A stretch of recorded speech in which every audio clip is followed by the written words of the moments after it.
তো দর্শক আবার আমরা একটি নতুন ভিডিও নিয়ে চলে আসলাম। আজকে আপনারা দেখবেন রাজাপুর গ্রামে একজন সফল গরু খামারি যে অনেকগুলো দেশি বিদেশি গরু নিয়ে একটি খামার তৈরি করেছে, এবং আজকে আপনাদের দেখাবো তার খামারে কি কি গরু আছে এবং কিভাবে সেই খামার শুরু করে। আর আপনারা দেখতে থাকুন। আপনি এই খামারটা কবে শুরু করেন? আমার এই খামারটা মূলত 2015 সাল থেকে শুরু।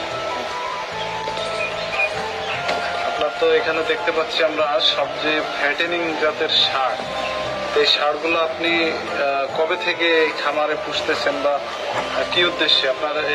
এটা কি লাভজনক বেশি? হ্যাঁ, অবশ্যই লাভজনক। আর আমার খামারের মূল উদ্দেশ্য হচ্ছে আমি কখনো ঈদ বা কুরবানিকে কেন্দ্র করে গরু লালন পালন করি না, যখন খুশি তখন আমি সেল করি।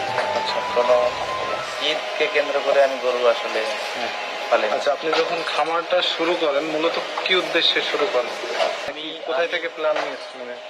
আমি মূলত প্রথমে ছিলাম দেশের বাইরে, প্রবাসী ছিলাম, মালয়েশিয়াতে ছিলাম। 2014 সালে গেছিলাম।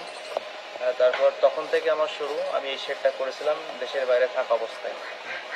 তারপর আমি দেশের বাইরে থেকে আসার পর আমি নিজে এখন পরিচালনা করছি। এই শেডে আমার সব ফ্যাটেনিং গরু, আর সামনের ওই দিকে ওই শেডটাতে আমার সব গাভী গরু আছে।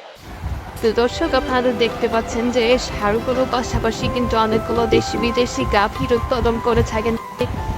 আমরা জানতে পারছি শুধুমাত্র এই গাভীগুলো ভালো ভালো বাছুর যাতে হয় এই জন্য সে পোষে, এবং অনেক সুন্দর সুন্দর গাভী আমরা দেখতে পাচ্ছি।